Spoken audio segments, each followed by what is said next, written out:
Ассаламу алейкум ва рахматуллахи ва баракатуху. Мөхтәрәм Хозур ТВ тамашачылары. Аллаһ Тәгаләнең рәхмәте, бәрәкәте барчабызда булса иде. Эфирда имамнан сыр тапшыруы һәм без үзебезнең кызыклы, мавыктыргыч сорауларыбызга җавапларыбызны эзлибез.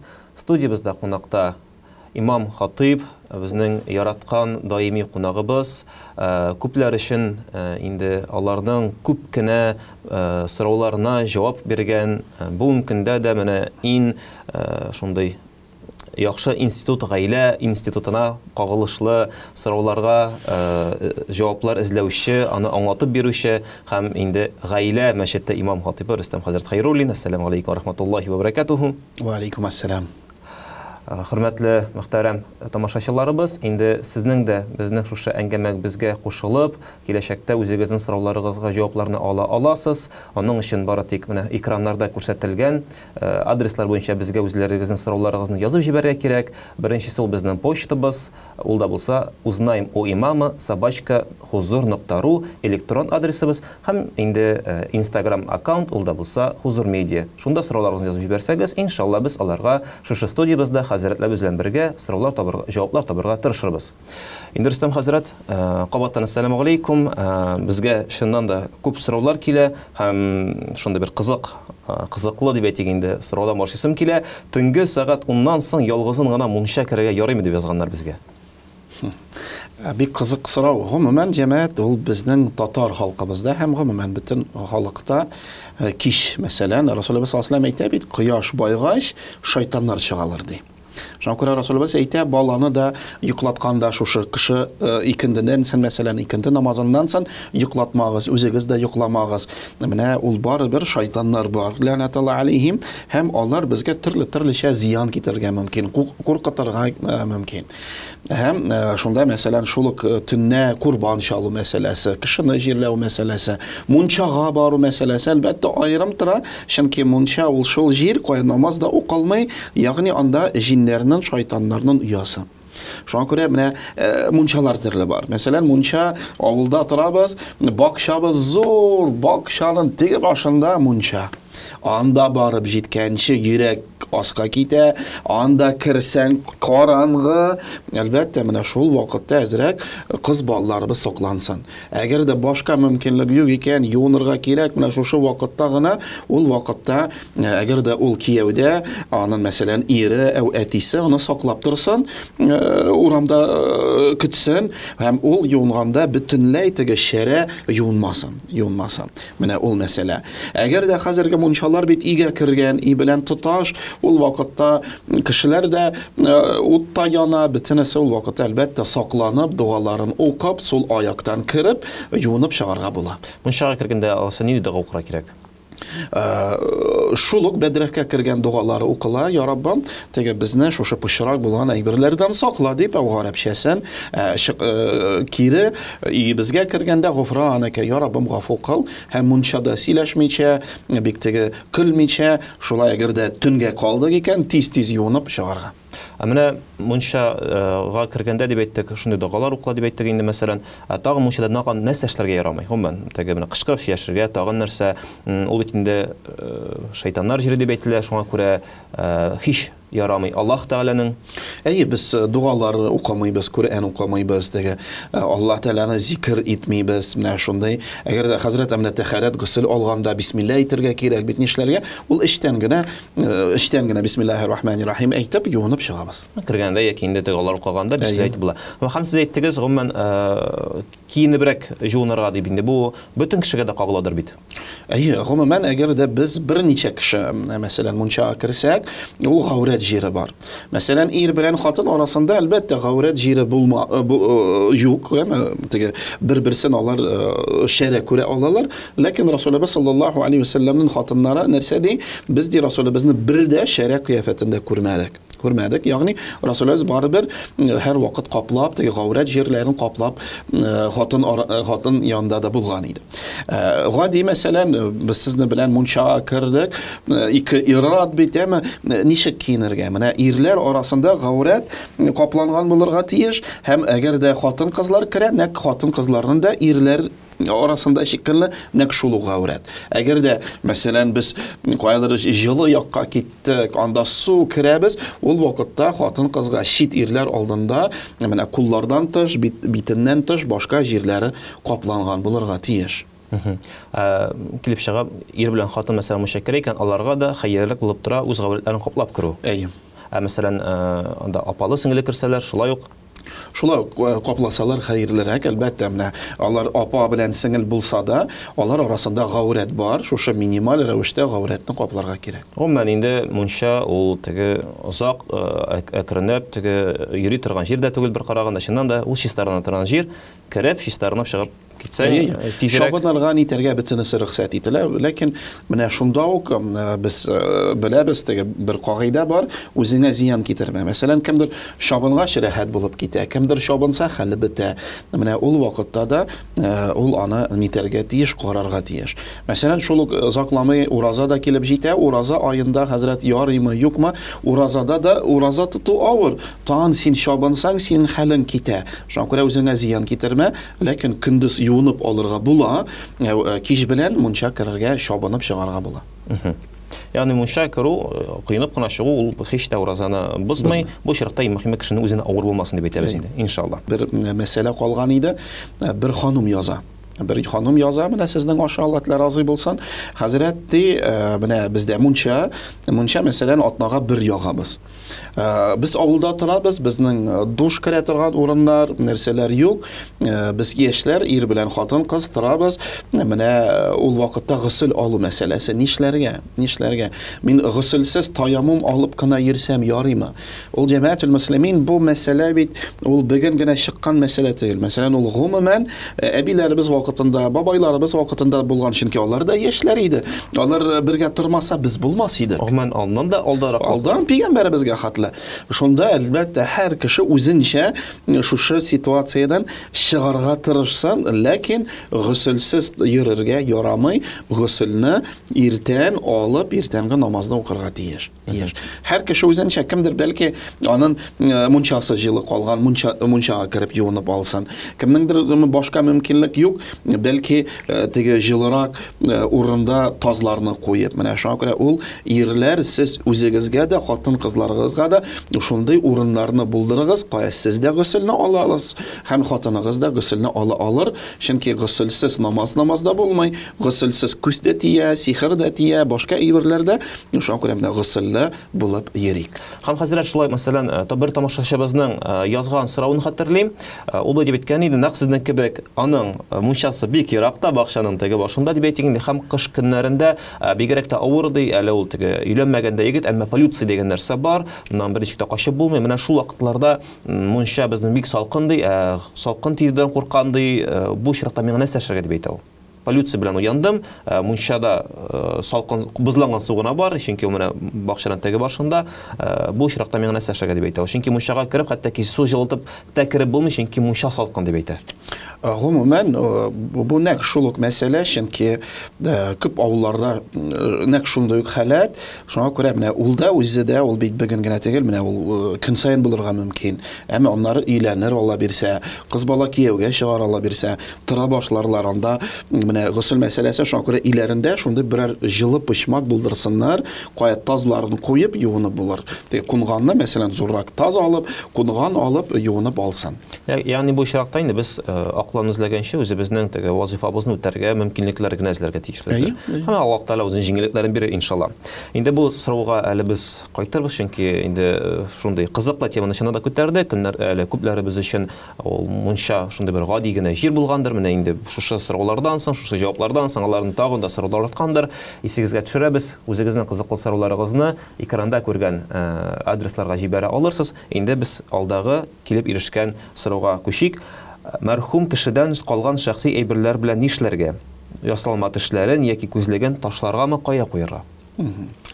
Бик актуаль, бик мөһим сорау, чөнки ул әти-әниләребез, әби бабайларыбыз, һәм ул сорауны рөхсәт итсәгез, әзрәк зурайтыйк, башка әйберләрдә, киемнәре, аяк киемнәре калган.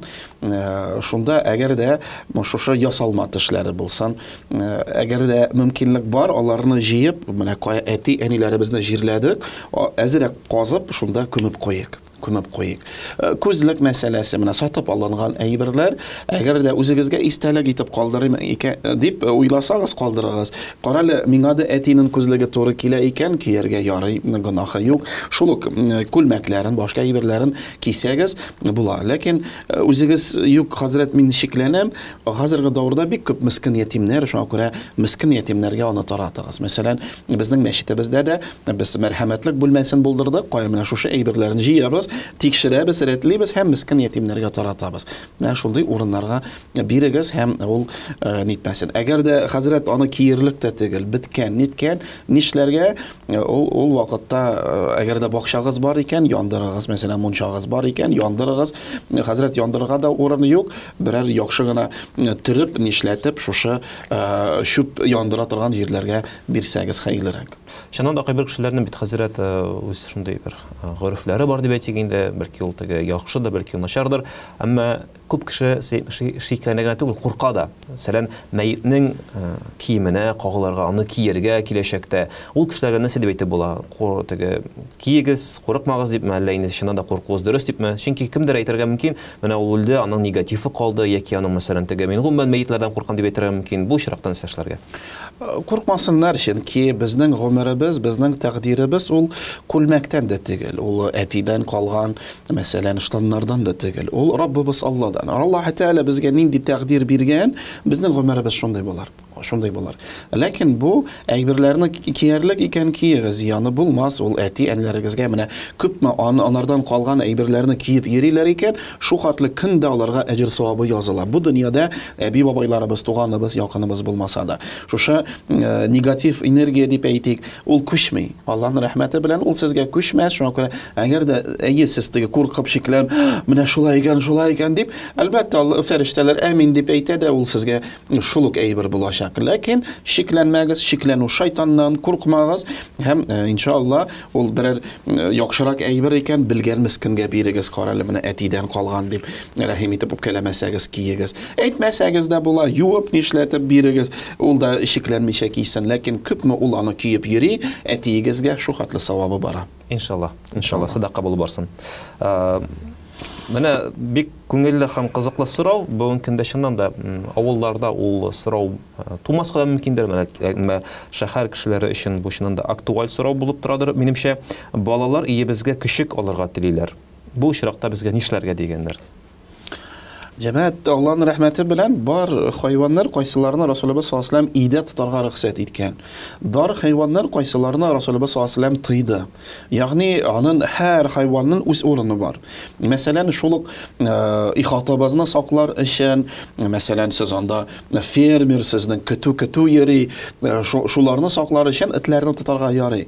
Ләкин игә кертү Расулыбыз саллаллаһу алейһи ва саллям тыйды һәм нәрсә ди, кайсы идә, әгәр дә менә квартирада, эчендә шушы эт тора икән, ул игә фәрештәләр кермәс ди.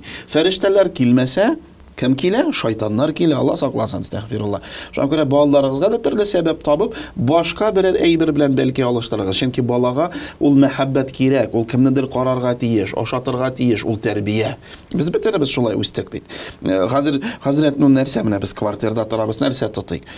Пси баласын алыгыз, пси баласын үстерегез. Ләкин әгәр дә ул үскәч, ул бер кемгә кирәк, бу ошамый, чөнки бәлки вакытында мотор иде. Хәзер үскәч урамга ташлыйсыз икән, сезгә гынах. Сезгә гынах, Алла сакласын. Чөнки Расулыбыз саллаллаһу алейһи ва саллям нәрсә ди хадис шәрифләрендә? Бер ханым ди җәһәннәмгә эләгә. Ни сәбәпле? Пси сәбәпле. Чөнки идә псиен яба, ул кайтканчы пси ачлыктан үлә. Һәм ул сәбәпле шушы псине үтергән дип, ачлыктан үтергән дип, шушы ханым җәһәннәмгә эләккән, Алла сакласын. Башка, мәсәлән, Расулыбыз нәрсә ди? Бик бузылган кеше бара, әмма су юк, нәрсә юк, һәм бер күргәч, нәрсә шиләгә дә юк, шушы көйгә төшә. Суны эчә, менә, менгәч этне күрә. ittä susagан, tili çıqqan, ул nişli yağanan tişe ayak kiyimlerin su alıp ağzına ayak kiyimlerin alıp minip şuşu itni işirte. Anın için cennetke lagadi Allah Teala anın bütün bızık bulgan işlerini gafı etedi. Şuna kuna cemaat şuluk hayvan bizni cennetke de kirtirge mümkün, cehennemge de kirtirge mümkün. İde tutmağız. Hazret, no mene bit hatta başladık. Mene bit hanişlik, anı taşlık mı bu itni, bit on şunday matur bit indi. Әлбәттә, böyle biz şәһәрдә biz аны урамга да чыгара алмыйбыз бит. Менә шундый ул вакытта рәхмәт хөкүмәткә, хәзер безнең приютларыбызда бик күп шушы итләр приюты, әлбәттә урамга ташламыйча, шушы приютка китерегез, ризыкларын да бирегез, һәм сезнең итегез анда сагынасыз икән, килеп карыйсыз, нитәсез, уйныйсыз, ләкин менә урамга ташламыйча шушы приютларга бирегез. Һәм менә хәзрәт шундый кешеләрне ишеткәнем бар, алар әйтәләр, без этне тотарга ярамаклан беләбез, шуңа күрә балконда гына тотабыз, яки шуңа күрә коридорда гына тотабыз. Ул бер бүлмәгә дә керми дип әйтәләр. Бу очракта Ул җәмәгать иебез бит, ул бәдрәфе булсынмы, ул балконы булсынмы, ул коридоры булсынмы, ул бөтенесе безнең иебез. И Расулыбыз әйтми бит, бер бүлмәгә керә, икенче бүлмәгә керми, гомумән игә керми дип Пәйгамбәрбез әйткән иде. Шуңа күрә шулардан сакланыйк. Амин шабысын. Инде бу сорауга да без иншалла җавап тапканбыз дип уйлыйм, һәм киләсе сорауга күчик. Машина йөртү таныклыгын сатып алырга ярыймы? Ягъни инде укымыйча гына яки кимдә булса бик күп тапкыр укып анда 5-6 тапкыр имтихан биреп ансын да бирә алмыйча төрле чираклар булырга мөмкин, әмма бу чиракта инде ничек бирелгән шулай укыдым. Хәзрәт шуңа күрә шахсан үзем язган сорау түгел, минем правам бар, шуңа күрә бу реклам шикелле хәзер теге гаидан аны биргәннәрдер. Хәзер хәзрәт итсә бездә хәзер правалар китәр, рәхәтләнә. Юк, җәмәгать гомумән шундый кагыйдә бар, кая ләгънәт ителгән әйберләр. Ләгънәт ителгән әйберләр һәм шушы ләгънәт ителгән әйберләрдән берсе, ну теге аракы, башка әйберләр беләбез бит. Бу менә берәр нәрсә булдыра алмыйм да, акча биреп аны булдырырга. Ул да бик теге тыелган, Алла сакласын. Чөнки монда зур кайгы да китерергә мөмкин. Мәсәлән, без юлда, шәһәрдә йөрисең бит, күрәсең бу кеше ничек правага биргән микән? Кем анарга права биргән икән? Ул гомумән теге сине дә күрми, светофорында күрми, беркемне күрми. Менә ул куркыныч. Алла сакласын. Шуңа күрә менә ул мәсьәләдә әлбәттә туры җавап теге гунах ярамый. Укырга кирәк, бирергә кирәк, нитәргә кирәк. Хәзрәт менә бер кешене беләм, мин 16 тапкыр бирдем. Алар бит специаль рәвештә аны эшлиләр миннән акча алырга дип. Бу шайтан безне шулай вагазлый. Шайтан нитә? Әгәр дә шәң без өйрәндек икән, беләбез икән, булмады. Нәрсә безнең янда гаилар биткән микән? Башкасына бар тапшыр. Бубысына ашалмыйсың, икенчесенә бар тапшыр. Хәзер бит Аллага шөкер конкуренция. Шуңа күрә менә шушы мәсьәләләрен сатып алып, үзем йөри белмим, аннары берәр кешене таптасам, күпме гынахы була. Алла сакласын, сине утырталар, нитәләр, шушы син праваны сатып алган аркасында. Алла Тәала сакласын. Шуңа күрә ул теге бик гынахлы әйбер, Алла Тәала аны бирмәсен иде. Әле ул гына түгел, хәзрәт, чыннан да дөньяви законнар буенча мәсәлән, беркем дә белми синең права сатып алганыңны, син права сатып алдың, йөртә белмәгән аркасында кемдә булса, Алла сакласын, җәрәхәтләдең, аның өчен сиңа күпмедер штраф яки утыртып куйдылар ди. Бу чиракта бит праваны сатып бирүче турында беркем дә белмиләр, чөнки аны сатып алганы турында белмиләр. Әмма Аллаһ Тәала башына күреп тора. Бу чиракта мәсәлән белә торып, ул кешенең йөртә белмәгәнен белә торып, праваны сатып биткән кешегә гынах турында. Әйе, ул бит хадистә Расулullah sallallahu aleyhi ve sellem нәрсә ди? Лә'аналлаһу ар-раши вал-мурташи. Шунда ике якны да Алла Тәала ләгънәт иткән. Кем биргән дә, кем алган да. Шуңа күрә Алла сакласын, менә сезнең аша әлбәттә әгәр дә бар икән дөньяда шуны белән шөгыльләнүчеләр, алар уйласын, күпме гынах анарга менә синең аркасында беренчедән күпме җыладылар, күпме ләгънәт сиңа укыдылар, теге акчаны барыбер бирмәм дип, чөнки хәзрәт гынах дип әйтте. Күпмәгә сез сатып, күп күпме алар кайгы хәсрәт башка кешеләргә китерделәр, чөнки йөри белми. Менә ул кешеләр дә уйласыннар, бу олы гынах, Аллаһ Тәала шушы акчадан бәрәкәте бирмәс. Чөнки ул байым дип уйлый. Хәзрәт, менә бит ипотека, тегесе бәрәкәте булмый. Шул квартирасы да юкка чыга, исән саулык та юкка чыга. Бүтән нәрсәне Аллаһ Тәала тартып ала. Без бит ул мисалларны күрәбез. Күрәбез, менә уйлап, хәтта шуны эшли торган кеше уйлап анарга хәтле нәкъ шушы урында утырган кеше белән нәрсә булды микән дип уйлап карасын. Бик бәхетле булмагандыр. Әмма баласы белән нәрсә булды, хатыны белән, үзе белән, күпме ширләр, кайгы хәсрәтләр. Менә шуңа күрә ул кеше дә әлбәттә шуны минем бизнес дип уйлаучы, әзрәк Аллаһ Тәаләдән курксын, ышанамы, ышанмыймы, но Аллаһ Тәалә җәзаны бирергә мөмкин, Алла сакласын.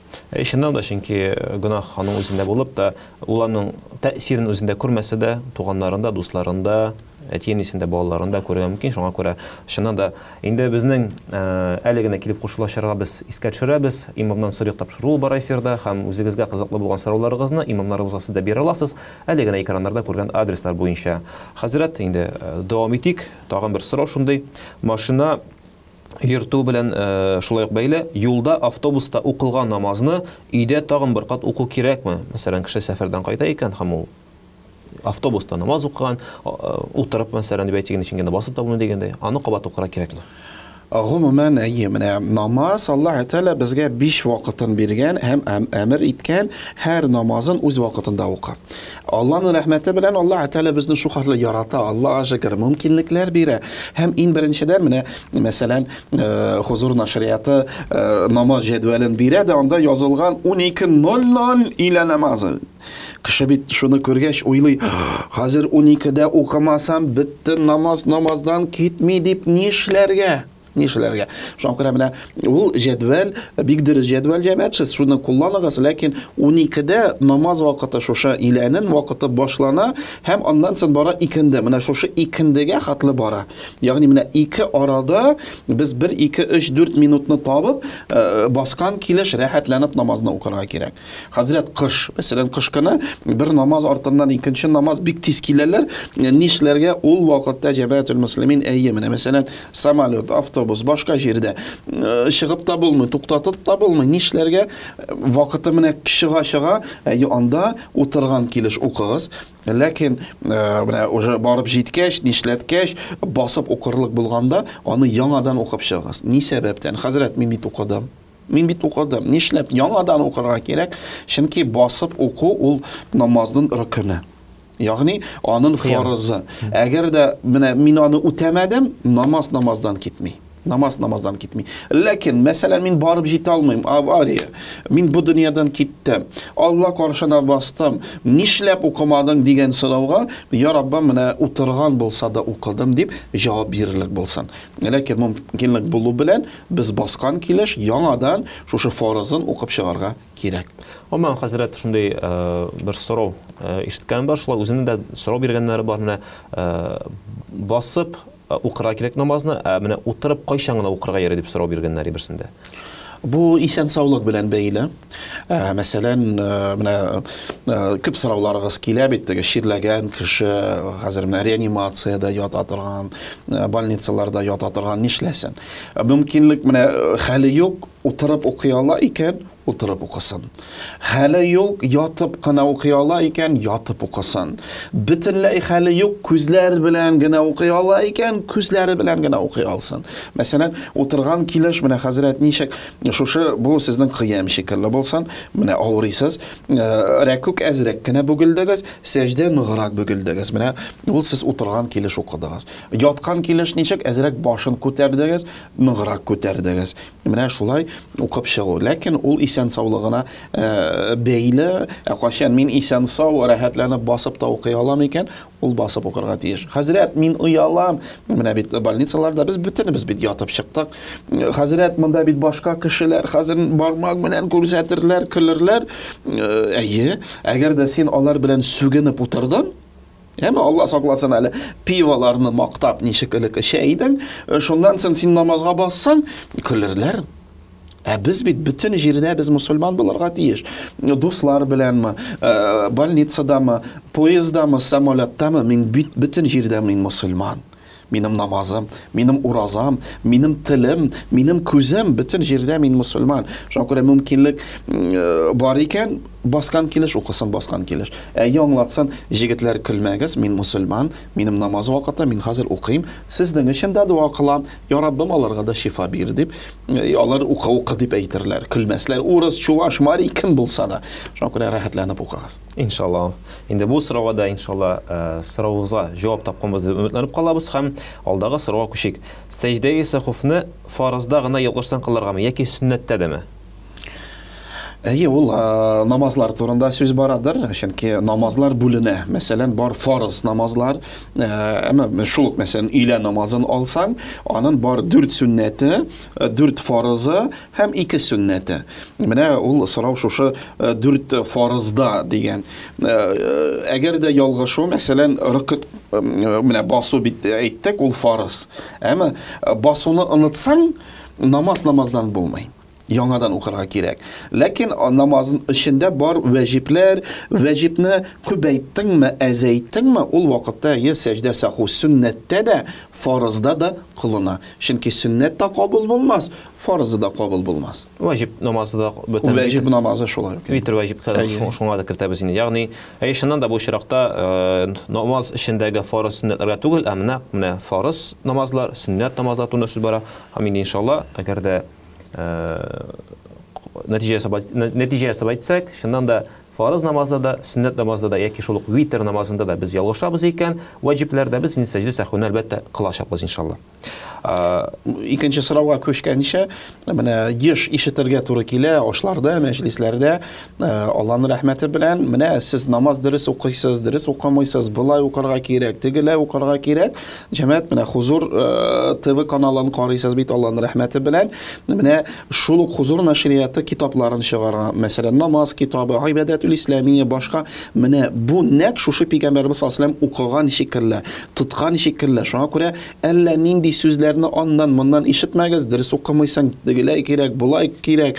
Ул калганнары, ул бөтенесе фитнә. Сез аларны калдырып, менә ничек сезгә Хузур нәшриятыбыз, диния нәзарәтләребез, Хузур ТВ ничек өйрәтә, шулай укыгыз, кылыгыз һәм ул нәкъ Расулыбыз саллаллаһу алейһи ва саллям кылган шикелле була.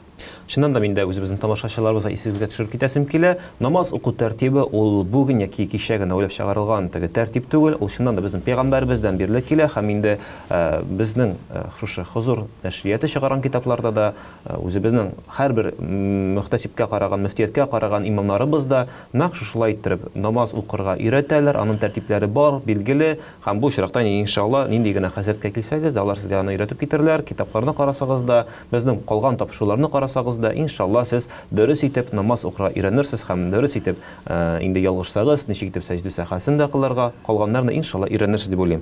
Инде хәзрәт шушы сорауга да җавап тапканбыздыр дип уйлыйм. Әлбәттә, саху сәҗдәсе турында күп сөйләшергә була, чөнки күп төрле ялгышы була, нитеп була. Әлбәттә, инде бу сорауга да бу җаваплардан калган сораулар тудыргандыр тамашачыларыбыз да. Шуңа күрә, кадерле тамашачыларыбыз, экранда күренгән адреслар буенча үзегезнең сорауларыгызны бирегез. Иншалла, без киләсе тапшыруларда аларга җавап эзләргә, табырга тырышырбыз.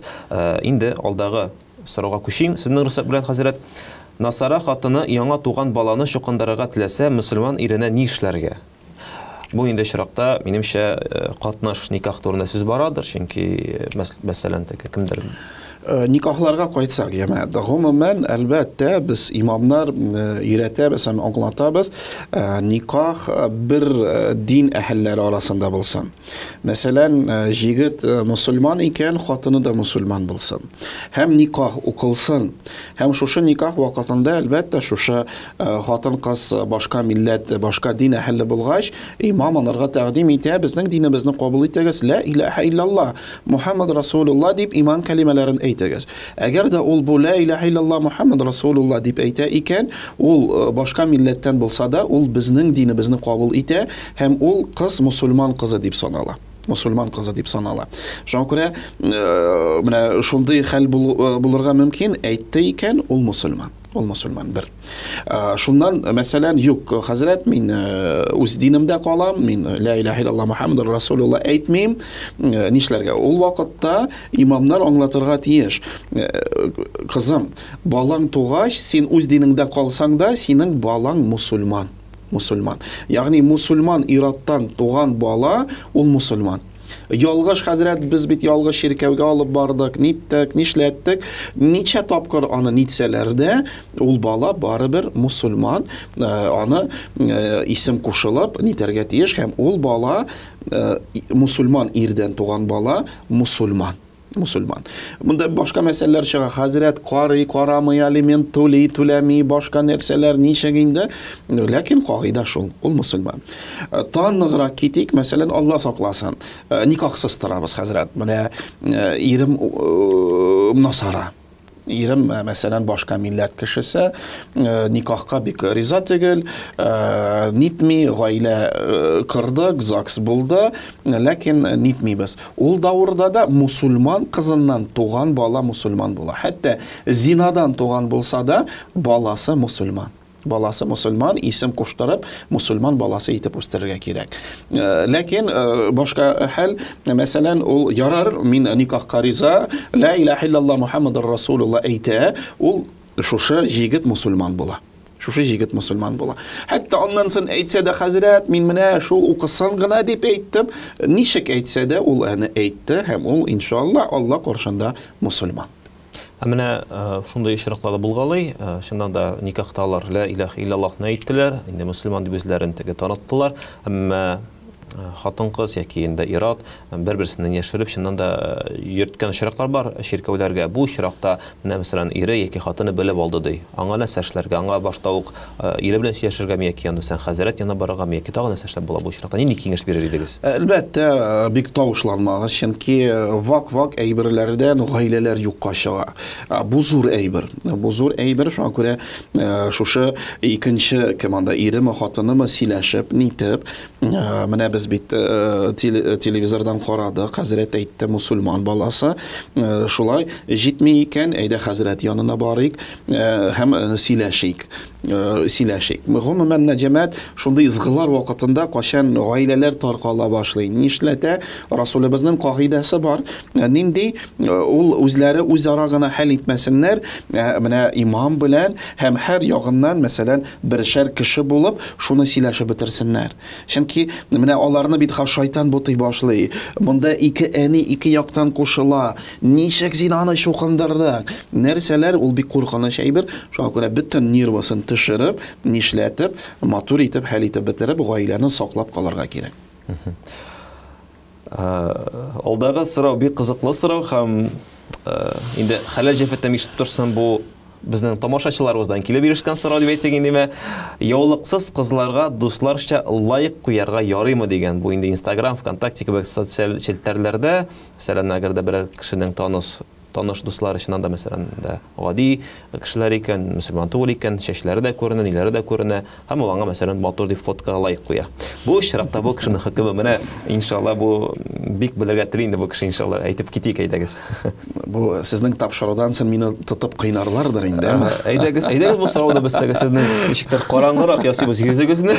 Юк, дин, менә бит Рөстәм хәзрәт әйтми, менә Расулыбыз заманнарыннан безнең пәйгамбәребез, галимнәребез әйтә торган сүз. Гомумән җәмәгать, монда кайта интернет мул, Instagram мул, кая булмасын, гаурәт әйберенә. Ягъни гаурәт җире кайсысын башка кешегә күрсәтергә гынах. Гомумән гынах, Алла сакласын. Мин теге сүгенү турында, башка турында әйтмим, менә мәсәлән хатын кыз яулыксыз шулай чәчен, менә нинди матур прическа, теге бикини нәрсәсен күрсәтә икән, күрсәтүчегә дә, караучыга да гынах. Ягъни менә кем үзене шулай матур итеп Instagramга куйган, анарга гынахы, ничә менә сез шикелле яхшы гына матур гына җигетләр ничә лайк куялар, кемдер карамыйча, кемдер куймыйча гына, ух ти нинди матур кыз дип, бөтенесенә менә күпме кеше караган, шу хатлы гынах шушы кызга язылды. Сеха кызлар мине имитәләр инде, әме? Ирләргә Сезнең күчик. Инстаграмдагы подписчиклар кими башлаячаклар моннан соң. Хәзер ирләргә күчик. Ирләргә күчик. Аллаһның рәхмәте белән, хөрмәтле ирләр, сез гаурәт җирен карыйсыз икән, ул сезнең хатыныгыз түгел, ул вакытта сезгә гынах. Сезгә гынах. Менә көн буе карап торасыз, шушы яулыксыз кызларны, хәтта яулыклы булганына да нинди матур кыз дисәгез, ул Алла сакласын, теге өйләнү нияте, гаилә кору нияте булмаса гынах. Гынах Алла сакласын. Бу нәрсәдән Раббыбыз Алла гомумән менә гаилә мәсьәләсендә бик катгый рәвештә шуны сакларга куша. Сакларга куша. Яңадан кызларыбызга кайтыйк. Алла сакласын. 50 ел үтте. Instagram исән, интернет исән, сез бу дөньяда юк. Сез бу дөньяда юк, сез Алла каршына бастыгыз, кыямәт, Алла Тәала сездән сорау бирә, Instagram исән, лайклар бара, карале моның фигурасын нинди икән, дип бөтенесе нитә, сезгә сез бу дөньяда булмасагыз да гынах. Шуңа күрә җәмәгать нәрсәсен куябыз, без шунарга игътибар итик. Мәсәлән, без бер әйбергә дучар булдык. Без бит гел әйтәбез, хәзрәтләр гомергә бездә яулык бар иде. Кемдер әйтә, юк хәзрәт, бездә яулык юк иде, менә шулай калфагын киеп кенә кыз балаларыбыз йөри иде. Фотография китерәләр хәзер, иске фото. Мәсәлән, анда кем берәр мөфтиләребез элеке инкыйлабка хәтле. Һәм ишен карасаң, монда кызы, монда хатыны, монда икенче хатыны, һәм яулык юк. Бит хәзрәт нәрсә әйтсен? Менә бит син хәзрәт бар дисең, фото. Менә фото сиңа. Юк. Әмма шунда җәмәгать бар идәге әйберләр. Мәсәлән, бу фото идәге теге мәхрәмнәр өчен, кызы өчен, хатыны өчен, ире өчен бу гаилә фотосы. Кем шушы фотоны башка кеше күрмәскә тиеш иде. Уларның альбомында сакланган булырга мөмкин. Хәзер теге музейга кайдыр эләккәч, аны цифрага күчерәләр дә бөтен интернетта таралган. Хәтта шушы хәзрәт теләмәгән иде. Шушы аның хатының гаурәт җирләрен башкалар күрсен дип, ләкин күрәләр. Анарга да гынахы булырга мөмкин. Шуңа күрә менә шундый әйберләрдә кашан без аны ачыктан ачык куябыз, менә шулардан сакланыйк. Шуңа күрә хатыныгыз тыныч булсын, сез башка кызларга лайк куймагыз. Карап кына үтегез. Карап кына үтегез дигәндән хәзер шундый бер ишрак искә төште, менә бер мәдрәсәдә булган дип хәтерлим. Хәзрәт нәкъ шулай менә әгәр дә сез берәр төрле кызны ялгыш кына күргәнсез икән, күрдегез инде менә дә астагфирулlah дип әйтәсез дә борыласыз дип. Инде менә икенче тапкыр борылсагыз, теге тукта күреп бетермәдем бу дип борыласыз. Менә инде икенче тапкыр борылганда сезгә гынах. Беренче күрдегез, астагфирулlah дип әйттегез, башлыгызны бардыгыз, сезгә гынах юк ди. Инде күреп бетермәдем, башлыгызны барасыз икән ди, сезгә инде гынах языла ди. Һәм шунда бер шәкертләр дә хәзрәт менә беренче тапкыр күргәннән соң астагфирулlah дип кенә дип беренә карап торырга ярый дип сорау биргәндә хәтерлим. Шуннан да шаяру белән, ни белән бөтенесе бергә, шуннан да мәсәлән бу көндә әгәр дә берәр кеше шулай yapмасын, яулыксыз фото куя икән, бер 100 елдан инде шул кешеләр бу көндә кебек менә бит 100 ел элек сез әйтәсез, теге яулыклы булганнар, менә бит Instagramда бу кызның фотосы яулыксыз дип әйтергә мөмкин дә, чөнки шуннан да кем белә, теге безнең этник мөселманнарыбыз әле яулыксыз булырга мөмкин, һәм ул фотолар шуннан да бар. Бу фотодан гына нинди булса бер теге нәтиҗә ясау, ул теге Шунда ук менә сез әйткән теге башны борау дигән, бу ихтиярга кайта. Мәсәлән, менә ялгыш күрдем дә, бу минем ихтиярым түгел бит. Мин борылдым, башка эшләрне эшли башладым. Мәсәлән, башка страницага күчтем. Үз ихтиярым белән карап торам икән, ул вакытта гынах. Карап һәм күрү дигән бар теге, бу вакытта инде тыңлау, ишетү дигәнне без буларны аерырга кирәк инде иншалла. Яра, бу тамашачыбыз да иншалла үзенең сорауына җавап тапкандыр. Инде җавап кына тапкан түгелдер. Инде бу шушы җаваптан соң инде теге подписаться дип утырадыр инде. Һәм киресенчә Рустам хәзрәткә подписаться дип утырадыр иншалла шулай булсын. Хозур медиага да. Һәм хозур медиага да, һәм инде бигрәк тә үзенең инде карашыннан да бик дөрес җаваплар кайтаралар икән дип безнең инде узнаем у имама собачка.хозур.ру адресына үзенең киләсе сорауларында язадыр дигән өметтә калабыз һәм шулай итеп икенче сорауга күчәбез. Коръан дәресләре өчен акча алып буламы? Провокацион сорау. Менә ул гомумән җәмәгать, мин ерактан башлыймдыр, Аллаһка тапшырып. Менә без имамнар. Безгә бит менә без ашка киләбез, каядыр безгә садакасын бирәләр дә, имам ала кесәсенә сала, имам китүгә шәйниләр, имам кара байгамнар, менә шулай булай дип, хәтта үзе биргән. Шуңа күрә җәмәгатьул муслимин менә садаканың аның тәртибе нинди? Расулыбыз әйтә, уң кулың белән биргәндә сул кулың күрмәсен. Әгәр дә ихлас күңелдән бирмисең икән, бирмә, чөнки аның савабы булмый, гынахы гына була, Алла сакласын. Һәм еш кына гафу инде комментарий күп итеп язырлар сезгә, безне нишләптер хәзрәтләрне аны фәрештә белән бутыйлар. Фәрештә ул кем? Ул кемгә ие юк, ие кирәкми. Ул җәннәттә торамы? Кием кирәкми, без аны барыбер күрмибез. Алла Тәала аны нурдан яратты. Ашарга кирәкми, гаиләсе кирәкми, балаларны укытырга, киендерергә, нитәргә кирәкми, һәм бер нәрсә кирәкми. Менә мулла да нәкъ шул ук фәрештә, аларга бер нәрсә кирәкми. Җәмәгать Хау белән туклана. Мулла ул кеше. Ул кеше. Менә әгәр дә мин үз баламны китерәм, хәзрәт, рәхим итеп, бу баламны Коръән укырга өйрәтегез әле дим. Әмма мин аңлыйм бит, хәзрәт үз вакытын аның, мәсәлән, ул вакытта ул гаиләсе белән утырырга мөмкин, ул үз баласын кайдыр илтергә мөмкин. Монда мин килеп сорадым, хәзрәт, минем баламны Коръәнгә укытыгыз. Хәзрәт үз вакытын алып, шушы минем балама аны бирер. Әйе, без беләбез, гомумән дәрес өчен акча алынмый. То есть Коръәнне сатырга ярамый дигән сүз инде, әмма акчага алыштырмыйбыз. Ләкин ул хәзрәт вакытын, үз вакытын минем балама сарыф иткән икән, ул вакыт өчен без аны бәхил итик. Бәхил итик җәмәгать. Чөнки ул кирәк. Үзем юк, хәзрәт, мин аларга бирмим, нәрсәгә ул бушка итсен. Үзең укыт. Хәзрәт, нишләп ул бушка укытмый? Үзең укыт та үз балаңны. Нишләп? Менә без бит инглиз теленә алып барабыз, акчасын түлибез, спорт школага алып барабыз, акчасын түлибез. Анда хәзрәткә китергәч, хәзрәт менә берәр бәхилләштерү булыр микән? Без аны интернетка язып чыгабыз, тавыш күтәрәбез, мална муллалар. Әлбәттә, бу сүзен җәмәгать, менә миннән беренче инде ашыктан ашык аны телевизор аша әйтүче, ләкин аны нитәгез, әйе, ул укыткан өчен ул алмас. Ләкин менә вакыты өчен бер сәгате китте икән, күпмедер аны бәхил кылыгыз, сөйләшегез. Мәсәлән, бер хәл булган, сез шикелле мәдрәсәне бетергән бер җигет, ул теге бизнеска киткән, һәм атасы вафат. Атасы вафат. Без беләбез бит, юучылар шушы юган өчен күпмедер акча ала. Хәзер бысына юучылар әйттеләр, мин хәтерләмим, күпме нишәк нәрсә, улам менә нитсәң, безгә менә шу хатлы нитәргә кирәк булыр. Ул теге стандартный бәя. Ярар, яхшы, Аллаһның рәхмәте белән, бу миңа шалтырата. Хәзрәт, булар белән сөйләшеп булмас микән, арзанрак нитсенне. Әйтәм, дустым, син бит үзең мәдрәсә бетердең. Син үз атаңны үзең юсаң, күпме савап, нур өстенә нур булыр. Сине үстергән, ашаткан, киендергән атаңны үзең юдың. Син бит юа беләсең, укыдың бит мәдрәсәдә.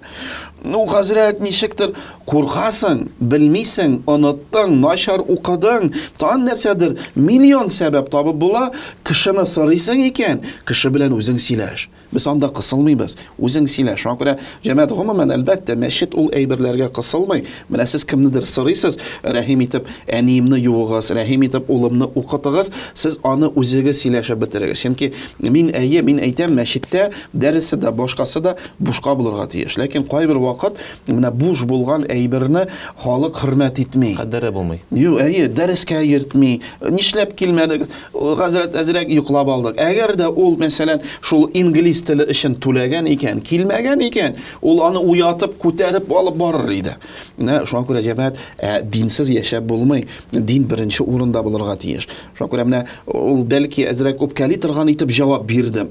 Ләкин бу тамагыз, менә ул укытучы, сез аның янына баласын китердегез, сөйләшегез, ашыктан ашык. Аннары бер-берегезгә үпкәлү булмасын. Хәзрәт, ул миңа шу хатлы акча сорады. Нишләп алдан сөйләшмәдегез? Менә базарга килдек бит, базарда берәр әйбер сатып алабыз, без бит ничә сум тора дип сорау бирәбез. Чөнки баштан ярар, алдым, аннары бәяне сорамыйбыз бит, баштан бәя сорагыз, сөйләшегез, хакны бәхилләштерүне уртага куегыз, аннары нитә башлагыз. алдан сөйләшергә кирәк. Рәхим итеп алдан сөйләшегез.